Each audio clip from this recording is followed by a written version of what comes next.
You're listening to the Very Serious Crafts podcast. We're very serious crafters, and we craft very serious crafts.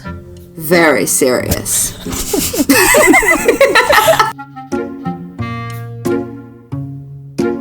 Hello, and thanks for joining us for another episode of the Very Serious Crafts podcast. I'm Heidi from Hands Occupied.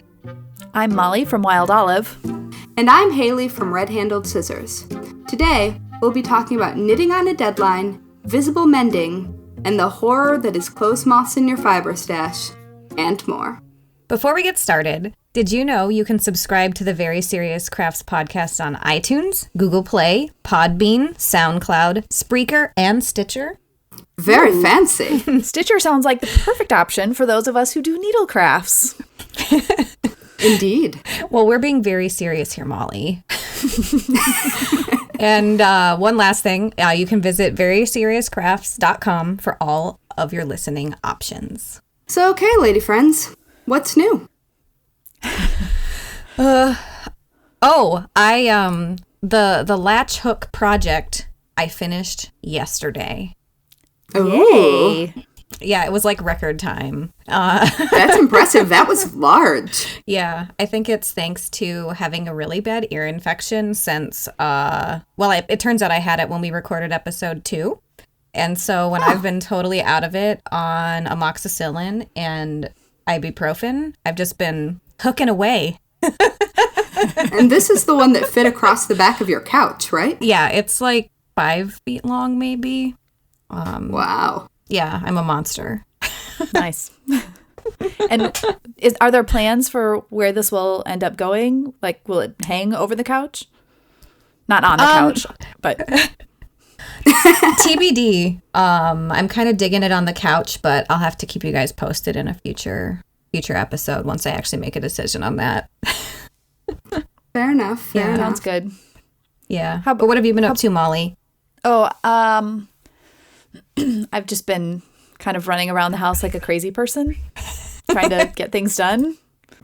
And failing to do so? Yeah, basically failing to do so. Like getting things done in small bits and pieces, but that's not good. And it's been combined with a little bit of like crafting ADD where it's like, should I work on this? Or maybe I also have this other thing and I'm not settling in on a single project, and it's frustrating to me when I don't have a good result then. It's my own fault, but oh well. Story of my life. Yeah, it happens. Yeah. And Haley, how have you been? Well, I have no idea. This week has just been packed with a bunch of new and exciting things that I can't actually talk about yet. So I've been doing a lot, but I have very little to show for it. My cat did a very cute thing this morning. Well, it's either cute or gross, I guess. You can tell me. I woke up this morning and I was like hugging my cat in the time-honored tradition of cat ladies.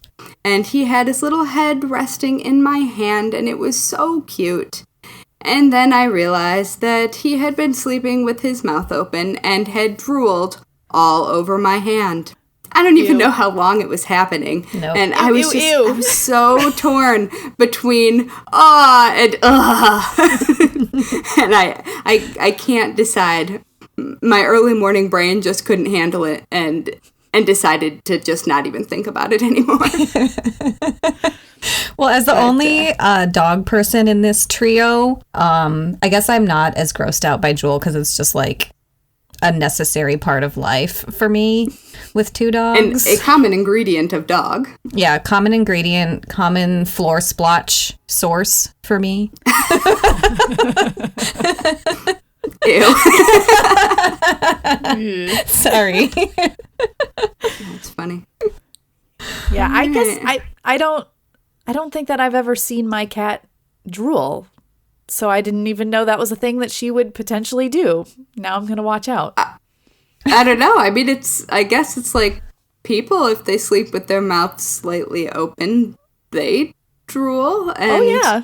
I mean, the cat was definitely sleeping. I don't know if it was like the position in my hand or what was going on, but there was drool happening for sure. I don't know what to tell you. And now this has become the Very Serious Drool Podcast. You can subscribe on iTunes, SoundCloud, etc. And on that note, maybe we should talk about some crafts. So, I think that's a good idea. Yeah, I don't know. Maybe, Mollie, do you want to tell us about mending things? I would love to do that. I've always loved visible mending because it combines keeping something, making it work longer for you, and something beautiful. And so I recently, I've had this sweater for a while, and there was a stain on one side of it, and I've just kind of ignored it and worn it anyway, hoping no one notices. But then I noticed a hole very close to the spot, so that was the perfect opportunity to decide to do some visible mending there. So I've started working on that. I'm very excited about it coming together. But in the midst of planning that out, I saw this really amazing feed like a Twitter, what is that called? Yeah, like a conversation, a thread. There it is. A Twitter thread. How do I forget? Could you forget that word? Come on, guys, we're being serious. The mind is all kinds of places right now. It's okay. So Twitter thread. Yes. And Go on. Now I go into this very serious thing about how back in the pre-13th century, when books were made out of primarily parchment, the parchment would get holes in it for a variety of reasons. And so rather than scrap the parchment because it was far too valuable, they would visibly mend the pages. Well, sometimes they would just mend them by sewing the pages back together again. But other times they would mend it with beautiful, colorful stitching. And so the person that shared it, cool. And I'll put a link to the thread in the show notes. They showed all these photos of these old documents and books where there's a hole that has now been filled in with gorgeous stitching. Sometimes it creates a seam. Sometimes it's really mostly decorative. Other times it's mostly functional or something in between. But on occasion they would accent the hole or the space just with some extra drawing around it. So it became a decorative element on the page, like a hole in the page peeks through to something on the next page. And then other times they would just decorate it. Yeah, they would decorate it with thread or all these things. And I thought, well, I mean, it makes sense that they would be needing to preserve these things. We tend to be very disposable now. Not us personally, but, and they would need to hold on to these things longer. And who would have thought that, monks or other people working with these documents would decide to get so creative with it. But I loved seeing it. It really, really excited me. And so now I want to find more of these things and dig into it. But right there in the thread, it has tons of pictures of those things. It's very cool. That's so cool. That's really cool. Yeah, it makes me think of like a former librarian here. It makes me think of all those children's books that have like die cuts in the pages as part of the like experience of like, let's combine different parts of a dinosaur and learn about naming conventions for dinosaurs or whatever other example. But it's way cooler.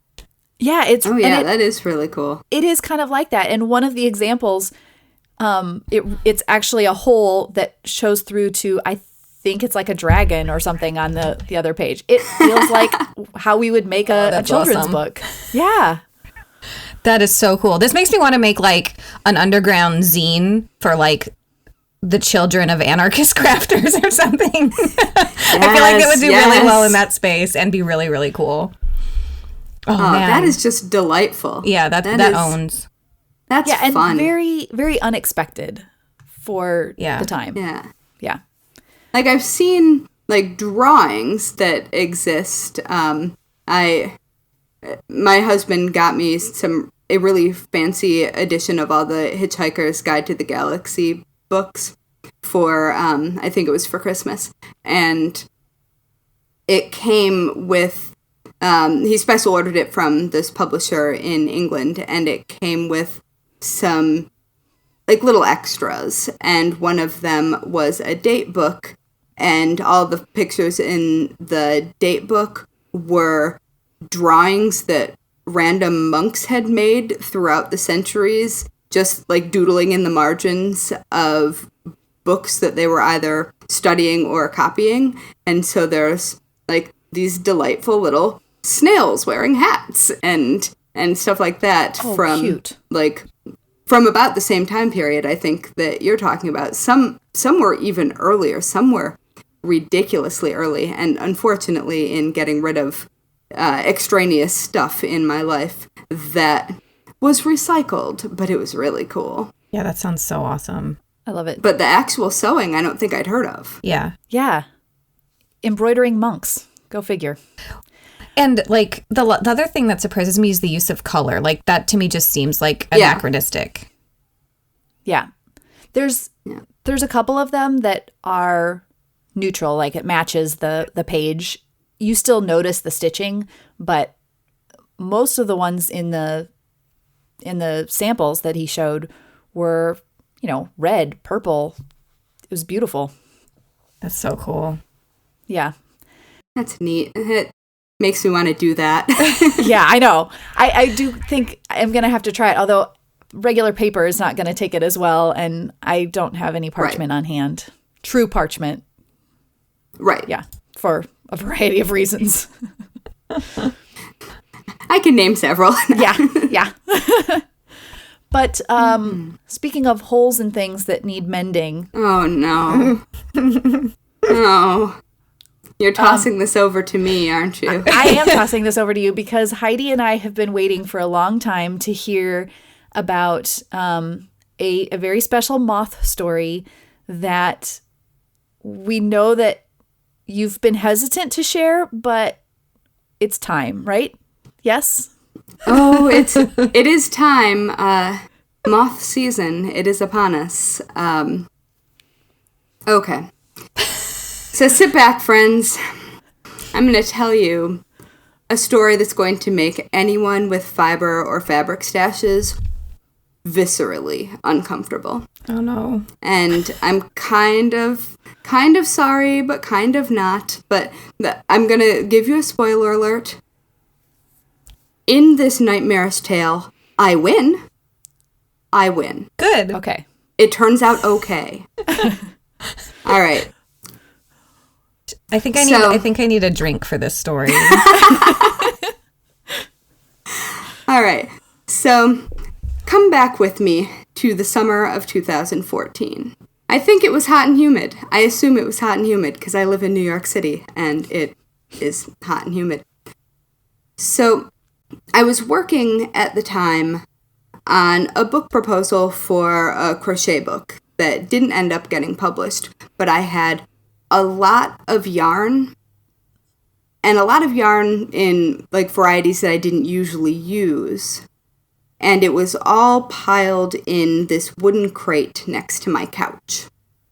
And this was separate from my normal, like, fabric and fiber stash because I was using these different combinations of colors and fibers in the designs that I was creating for this book.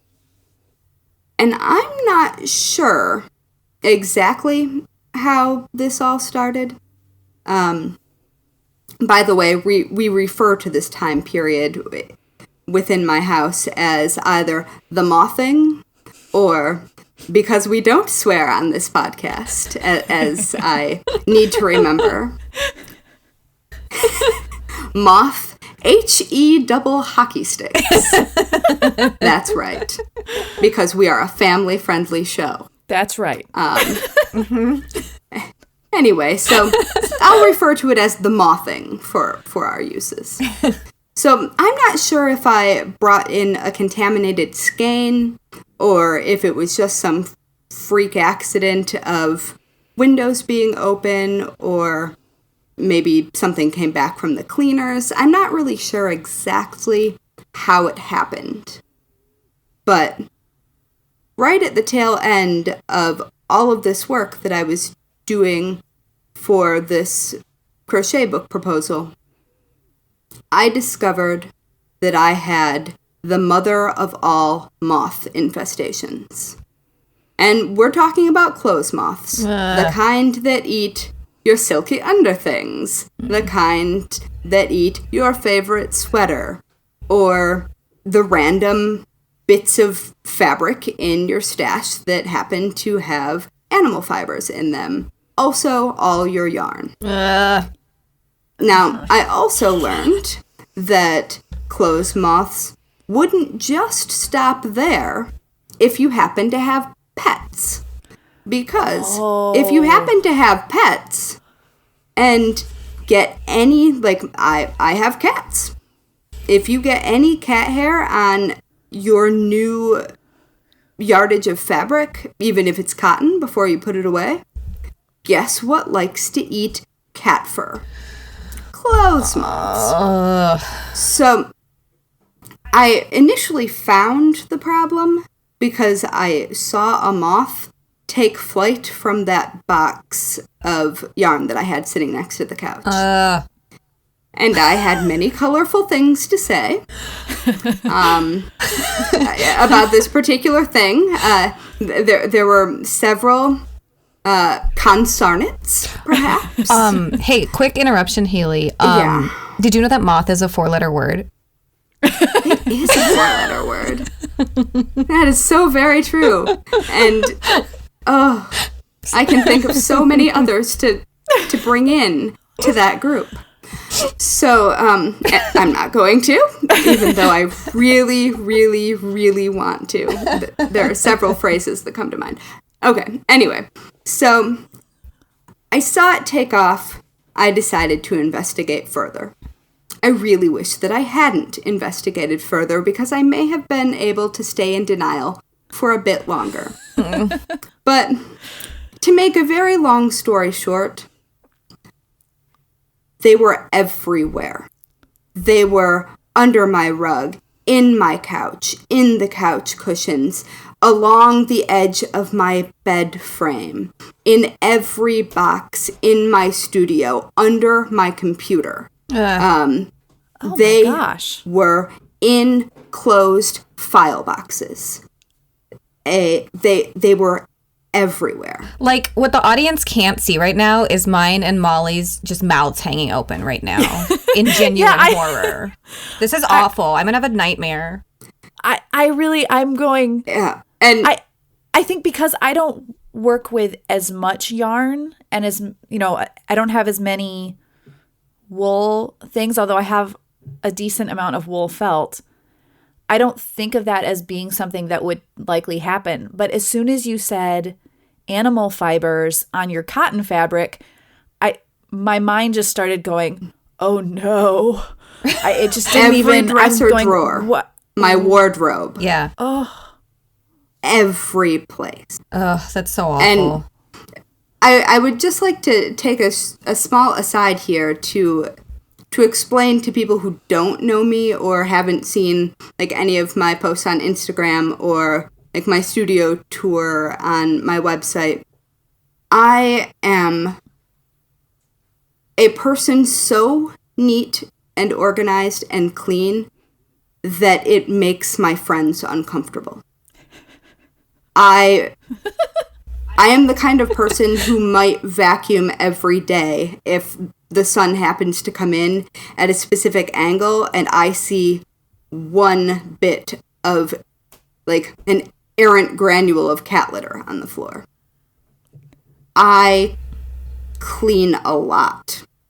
The problem is moths don't care that you are incredibly clean and organized, because what moths do is they hide in the areas that are not obvious, the areas that you wouldn't, like, unless you're moving your couch and taking the cushions off and vacuuming them literally every time you clean, you wouldn't know there was a problem until it's out of control. And so, like, when this happened, I didn't talk about it anywhere for a long time because I was so embarrassed. I thought people were going to think that I was filthy. I thought people were going to think that I just lived in this disaster area when really I clean many times a week. And it was incredibly embarrassing. And then once I realized that I had, like, not just the first signs of moths, but a full-blown infestation, I looked all over the internet and simply couldn't find very much information on how to actually deal with the problem when you aren't just, seeing the first few things and then responding in a really over-the-top manner, but when there really is when they're truly everywhere. And because there wasn't a lot of visible information to find out what you really do when that happens, I mean, the most I could find was ads for, like, pest control. And the success rates, apparently, of, like, dealing with clothes moths by way of pest control, it simply isn't very high because what is required to get rid of them is consistency, not, like, one fell swoop solutions. And so because I couldn't find anything about it, I felt really ashamed. Like, it was, I felt alone, like nobody else was dealing with this. And then finally I put on my big girl pants and realized that probably everybody else was too embarrassed to talk about it. And, there wasn't even stuff like that in Ravelry. And I really thought that would be the place to find, like, someone with a giant stash has dealt with this. They would have had to. And not just thrown it all away. Especially with how long people stash yarn for. Like, come on, there's got to be a ton of people. Oh, yeah. And, I know someone who had, maybe not to the scale that you did, but I know someone who lost a ton of her stash because of a moth infestation. So, and I don't remember what she did about it, but it clearly happens. Mm-hmm. Oh, yeah. And so finally, I went through the process of dealing with, and when you're a professional crafter, this is really important. I couldn't chance this being an ongoing problem. Right. Like, this is my livelihood. Like, also my wardrobe, but my livelihood. And so I went through my entire apartment and I laid hands on every single item I owned and either cleaned it or removed it. And I actually wrote the mother of all moth-related blog posts on this particular subject, going through every single step of the process, how I cleaned every different kind of item in my apartment and what worked. It took, now I can't remember because I did not fully reread my blog post. And it was 2014. But I think it took a total of a couple of weeks of, like, quarantined areas and doing nothing but cleaning from the moment I woke up to the moment I went to sleep every night to finally get out in front of it. Mm-hmm. And I live in a pre-war Brooklyn apartment, which means nothing's sealed. The floors aren't sealed. There are spaces. I have pocket doors with open walls behind them. There are areas in my apartment I will never be able to get to. And so sometimes a moth flutters out of them. And, like, I have evolved from having a panic attack every time that happens to snatching it out of the air and then checking. Like, I have hormone traps in the go-to places to alert me to an issue. Mm-hmm. And the hormone traps that I also linked to in the post that I ended up using have really been great. Like, they either attract a moth or alert me to the fact that there is one. And I have not found them anywhere except near the areas that I truly cannot get to since the initial cleaning. But it was a nightmare situation. I lost a third of my wardrobe. And I'm like, for people who don't know me, I'm vegan. I don't have huge quantities of animal fiber. I also don't, like, I like a good thrift store item, but I'm the kind of person who takes that to the cleaner immediately. So I didn't have a lot of things that you would think would lend themselves to that. But I lost a third of my wardrobe, at least a third, if not more, of my fiber stash, and at least a third, if not more, of my fabric stash, the vast majority of that being quilting cotton. My goodness. Yes. And so, because moth season is upon us, I will definitely link to my extremely thorough post. I won't bore you by going through the great graphic details of the cleaning, except for I did make the mistake that you should not make, which is there was an oven incident. Turns out sizing and fabric, super flammable. Don't do that. Oh. Mm-hmm. Even on low temperatures. Good to know. Yeah, because that heat, like, putting things in closed cars in the summer is a really great way to get rid of moths and things. Or if you buy a bunch of yarn that came from someplace questionable and want to make sure that it's going to be fine.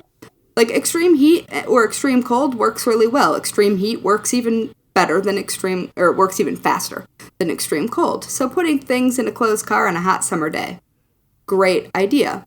Putting things in a similarly heated oven, not the best idea, as it turns out when there's sizing and fabric. I was making a skirt for my best friend, which was one of those projects that takes years longer than it should, like a thing that you should be able to finish in an afternoon, but then 3 years later is still in your to-do or to-finish pile. Uh-huh. Well, I had been making my best friend a skirt for about that long. Guess what thing lit on fire? Actually, I got really lucky. It was just the extra fabric from the skirt, but when I saw what was smoking, the phrases that came forth. Moths. Moth. Son of a moth.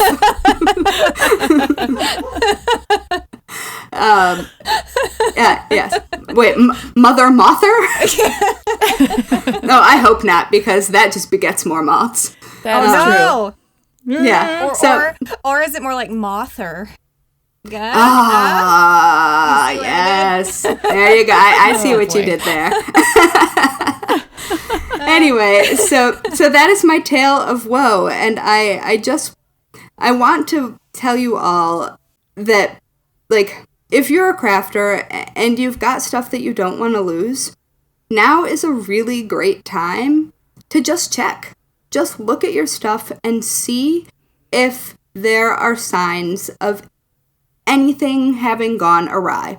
And if there is, deal with it before it's not even a question. Right.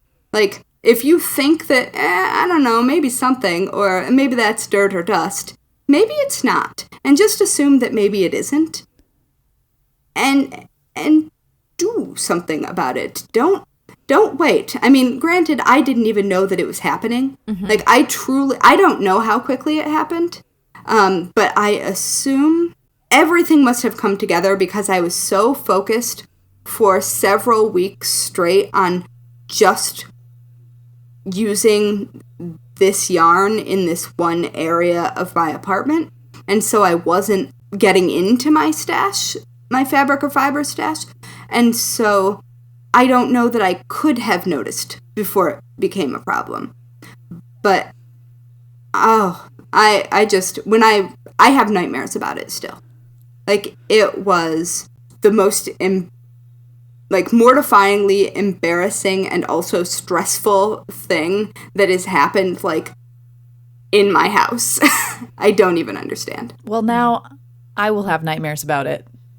So, yeah, I'm really sorry. That's okay. No, I'm glad to know about this as someone whose entire gig is knit and crochet and yarn. Yeah, so if it's we one hear, of those, yeah. If we hear rustling sounds in the background while we're recording this, it's just you checking for moths. Yeah. It absolutely. I thought you were about to be really mean, Molly, and be like, it's moths in your stash. They're everywhere. Well, Heidi, right behind you now. Heidi, I can maybe make your life a little better. Please. Included in that post that I wrote, I also said how to store everything so it never happens again. Yeah. Well, good. And it's possible. But, oh, gosh. It was a nightmare. And now I have shared this very embarrassing thing with all of you. I don't think it's anything to be embarrassed about, personally. Yeah, I don't think so either. Yeah.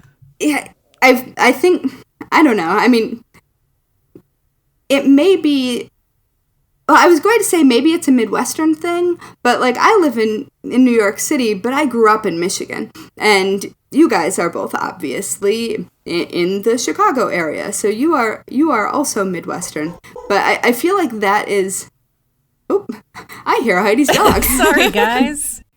Okay, so enough about me and my moth problems that hopefully will stay gone forever and I will never have to deal with them again. Please, please, please, universe, let that happen.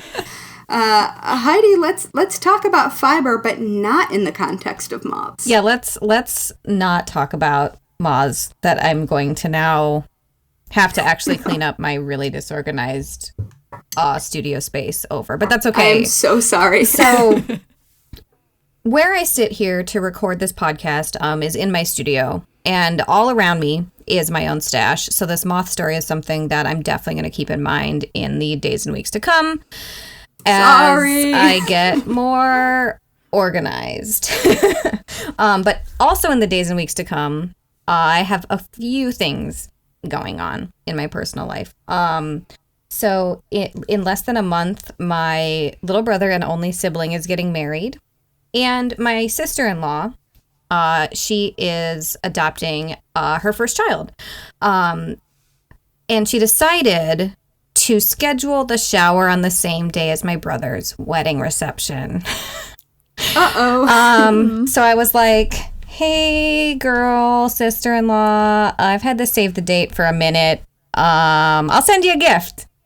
But the thing is, like, as a professional crafter, as I'm sure you two can relate, Haley and Molly, there's all this pressure when you do make things for a living to make something really special, especially if it's for somebody who's about to be your close relative. And in my case, my first niece ever. And I've had... I don't make anything for anyone. True story. Well, when you make it, you light it on fire, it turns out. Oh, yeah, right? Sorry, that was me. Haley's crafting is lit. Oh, God. Oh, no. Anyway, ladies, this is a serious podcast. Oh, no. That was really great, Molly. Thank you for that. So your baby blanket, Heidi. This baby blanket. Hopefully this baby blanket... It's a good thing we're really serious about things here. Yeah, for sure. Very serious.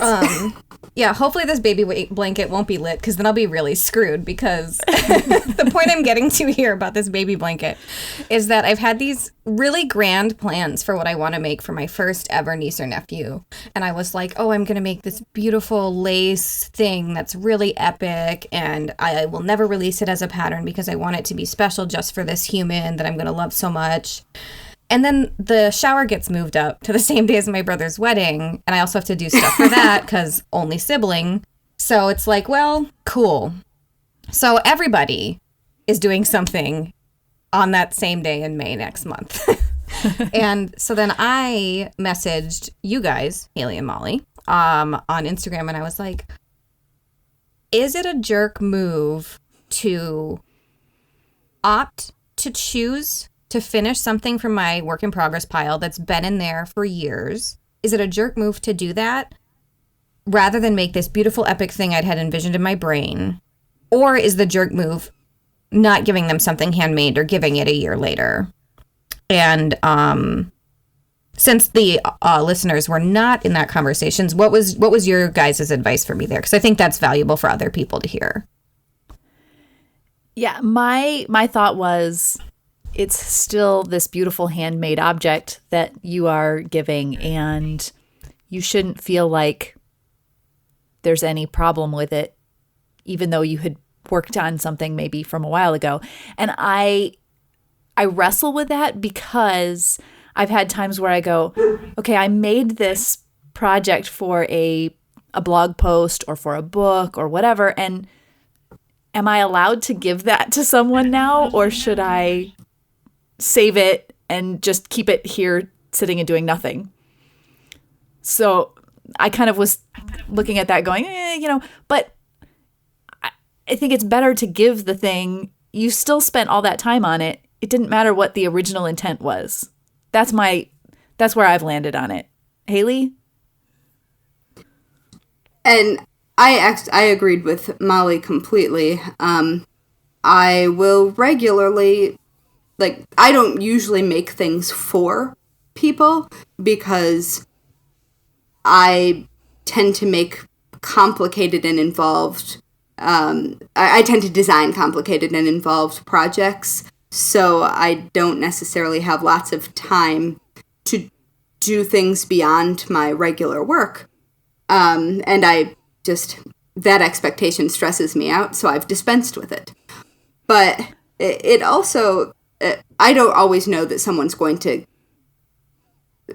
fall in love with a thing that I'm making until they see it and love it, and then I almost certainly will give it to them. Yeah. And I don't feel like that intent, like Mollie was saying, I don't feel like that the original intent changes how heartfelt the gift is. And I also believe that I made the point in this Instagram conversation that it actually doesn't really matter how fancy the blanket is that you're giving as a functional item to an actual baby, because the kid is going to pee on the blanket for the foreseeable future. That is the reality. There's going to be biological matter on that blanket. Hopefully not a moth. Hopefully not a moth. But if you make this fancy lacy thing when you've got a baby, before a kid could possibly care for it, I mean, you're probably just going to stress out the parents, too, because they won't want to use it because they won't know how to care for this beautiful thing that you've made. Exactly. But if you give them something that's actually clearly made to be used and to last, I feel like that's, even if it's a thing that you have already made or is already in progress, that is a really thoughtful gift anyway.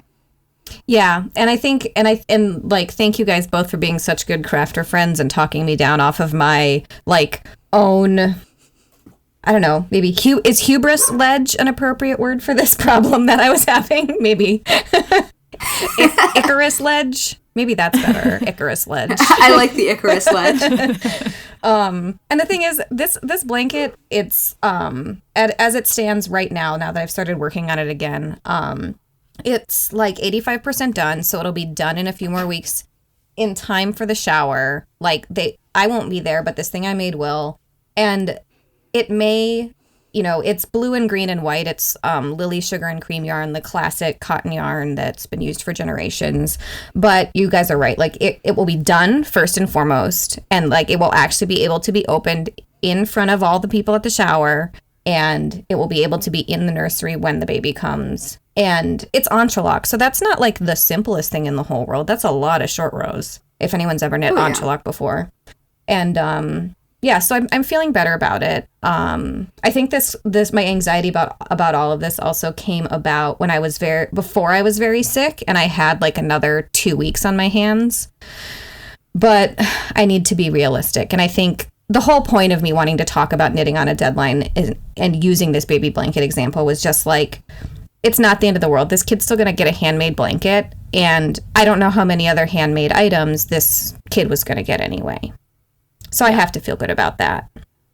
And besides, that yarn that you mentioned is my favorite for, like, I make washcloths with it. Like, it's my favorite for things that are actually meant to be used and washed. Yeah. It holds up. Like, I mean, it's not a fancy yarn, but it is a great yarn, and it stays looking nice for so long.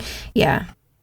And the nice thing, too, is that the yarn has a longer variegation, whatever the right word is there. And so there's some really cool color pooling because it's entrelac. So there's sections where the white and the blue and the green are like angling against each other in a really fun way. So cool. Yeah. I can just stop overanalyzing now, which is my chronic problem in everything I make.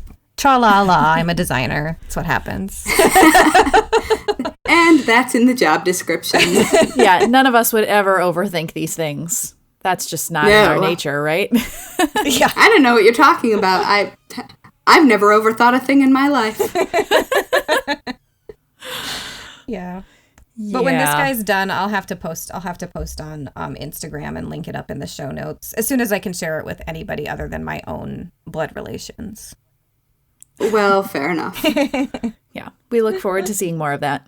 I mean, I've seen sort of a sneak peek of it, but I want to see more, so it'll be good. Yay. Thanks, friends. Thanks for being good crafter friends. Absolutely. Yay. Heidi's dogs are super excited, guys. I don't know if you can hear it, but they are really, really wanting to be podcasters. Yeah. As I've been listening to them, I've been sitting here like thinking in the back of my head, will the dogs stay in the podcast or will I edit them out? And now I'm thinking, no, the dogs are part of the podcast. It's just going to be how it is. Oh, I think the dogs are part of the podcast for sure. Speaking of getting things done on time, like, I don't know what their deal is. Apologies to everyone, but they're being real jerks right now. And I promise you they don't normally bark this much. They're having a day. Apparently. That's all right. My cat yowled all morning for no apparent reason. Every time I walked in a room. Maybe someone's moving into my building and I just didn't know today was the day. Oh, that might be it. Well, my cat has yowled himself out. He's now sleeping behind my computer, so. Well, hopefully he's not drooling on anything. Ugh, let's not even talk about it. Ugh. I've only talked about gross things today. Oh, yeah. Guys, I'm not this gross in real life. No, Haley's the most organized person I know. Yeah. Like, to the point where I'm super self-conscious about, like, my own organizing of just our messages back and forth between each other. But that's okay. It makes everything work well, and that's what we appreciate about you. Well, there are many things we appreciate about you. Yeah, I wouldn't be self-conscious about it. It's fine. All right, well, Heidi's going to check on the dogs. She's just so how do you want to wrap it up? We're wrapping it up with Heidi yelling at the dogs. It's all good. Actually, I've got to wrapping it up. And, well, Heidi seems to have gotten up and run out of the room, so I guess that's it, guys. This has been episode 3 of a very serious... That's it. The Very Serious Crafts Podcast. See, I don't even know the name. That's because you're just so serious about it that it has just flown out of your head. Serious. I'm very serious. Hey, Woodrow. Right. Woodrow, do you want to say goodbye since you've been talking the whole time? Oh, you're quiet now. Well done. And that's that, guys. Perfect. Episode 3. All right, well, keep listening for our next episode, which hopefully will involve less spit and moths and conveniently not talking dogs, I think. Oh my gosh. I mean, yeah, maybe. All right. Bye, guys. Bye. You've been listening to the Very Serious Crafts podcast. If you loved this episode, please share it with a friend who's as serious about crafts as we are. Thanks!